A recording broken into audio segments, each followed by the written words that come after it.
তো আজকে আমি আমার বাসায় থাকা এই মগটাকে একটু নতুন রূপ দিব। মূলত এটা ছিল গিফটের মগ। এখানে দেখতে পাচ্ছেন এই যে এই লেখাটাকে ঢেকে দেওয়ার জন্য কিছু একটা করতে হবে। তো আমি পছন্দ করে নিয়েছি যে আমি ক্লে দিয়ে কোনো কিছু একটা কাজ করব। হাই এভরিওয়ান, আসসালামু আলাইকুম। আমি তামিমা আবার নতুন একটা কাজ নিয়ে চলে আসছি। তো কেমন আছেন সবাই? আচ্ছা, তো এখন আমি বলি, আমি ক্লে দিয়ে মূলত গ্লাভ বানানোর চেষ্টা করতেছি। সুতরাং এখানে ক্লে ২টা পার্ট একসাথে করে নিয়ে আমি কিছু পাপড়ি করে নিচ্ছি।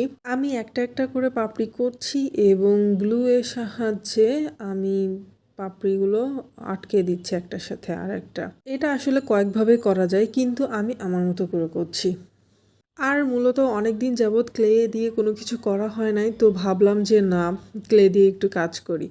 আর এখানে আমি অল্প অল্প করে ক্লে বের করছি আর মিক্সড করছি, তারপরে কাজ করছি। না হলে আমি সবগুলো ক্লে যদি একসাথে মিক্সড করে ফেলি তাহলে দেখা যাবে আমার কাজ শেষ করতে করতে বাকি ক্লেটুকু শক্ত হয়ে গিয়েছে। তো এখানে আমার পুরো এক প্যাকেট, ছোট যে প্যাকেটটা মানে 50 গ্রাম, পুরো ক্লেটাই আমার হচ্ছে এখানে লাগছে। আচ্ছা, তো এখন আমার গোলাপের পুরোপুরি একটা শেপ রেডি হয়ে গিয়েছে। তো এখন আমি এই গোলাপটাকে গ্লুয়ের সাহায্যে গ্লাসের সাথে এখানে আটকে নিব। তো আমি বারবার দেখতেছিলাম যে কোথায় গোলাপটা রাখলে আমার এই লেখাটা ঢেকে যাবে।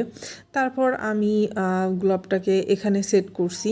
এটা এখানে বসানোর পরে মনে হয়েছে যে না, আরও কিছু এখানে পাপড়ি দেওয়া দরকার, দিলে গোলাপটা দেখতে সুন্দর লাগবে। এজন্য এখানে আমি আরও এক্সট্রা করে কিছু পাপড়ি দিয়ে নিয়েছি। এখন আসি এটার ডালপালায়। একটা গোলাপ বসিয়েছি আর এটার ডালপাতা না দিলে কেমন দেখা যায় বলেন তো? তো তারপরে হচ্ছে আমি এই গোলাপের নিচে 3টা পাতা একটু এলোমেলোভাবে বসিয়ে নিয়েছি, যেটাতে দেখতে মনে হয় যে না, একটা রিয়েল গোলাপ এখানে বসে আছে।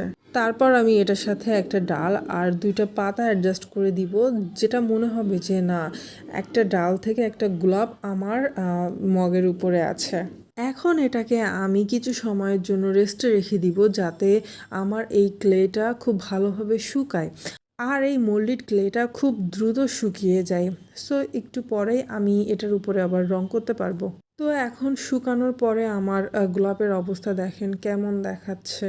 এখন এটাকে রং করার পালা। তো গোলাপ বানিয়েছি আর সেটাতে লাল রং বসবে না, তা কী করে হয়? সো আমি গোলাপটাকে লালই রেখেছি। এই গোলাপের পাপড়ির আশেপাশে, সাইডে, সুইটে সব জায়গায় সুন্দর করে হচ্ছে রেড কালার করে নিয়েছি। অনেকে কি করে, ক্লের সাথেই হচ্ছে রং মিক্সড করে নিয়ে তারপরে কাজ করে, কিন্তু আমি ভাবছি যে না, এটাই বেটার অপশান হবে যে ক্লেটা শুকানোর পরে, কাজ করার পরে আমি রং করব। তো এখানে রং করতে যে একটু সমস্যা হচ্ছিল, কারণ হচ্ছে আমি তো পাতাগুলো এলোমেলো করে দিয়েছি, তো ভিতরে আমার রং করতে যে একটু প্রবলেম হচ্ছিল, বাট ব্যাপার না, কোনোভাবে রং করে নিয়েছি। আবার একটু দেখা লাগতেছিল যে মগটা যেহেতু সাদা, যাতে মগের গায়ে না লেগে যায়, যা একটু ম্যাশ আপ হয়ে গিয়েছিল বা মগের গায়ে লেগে গিয়েছিল, আমি একটু ভিজা কাপড় দিয়ে মুছে নিয়েছি। যেহেতু মগটাকে আমি একটু শখ করেই বানিয়েছি বলা চলে, তো সেটাকে তো সুন্দর করে রাখতে হবে, তাই না? এই জন্য এটাতে আমি ধুলাবালি থেকে প্রোটেক্ট করার জন্য এবং এটাকে আরেকটু উজ্জ্বল করার জন্য আমি এটাতে ভার্নিশ ইউজ করে নিচ্ছি। তো ভার্নিশ ব্যবহারের পরে আমার মগের এটা হচ্ছে ফাইনাল লুক। আমার কাছে তো দেখতে ভালোই লাগতেছে। এখন আপনারা বলেন আপনাদের কাছে দেখতে কেমন লাগতেছে। আর এই কাজটা আমি মগের শুধুমাত্র এক পাশেই করেছি, কারণ যদি কখনো শখ করে এটাতে আমি চা কফি খাই তাহলে যাতে খেতে পারি। এবং আপনাদের মতামত আশা করছি। টাটা।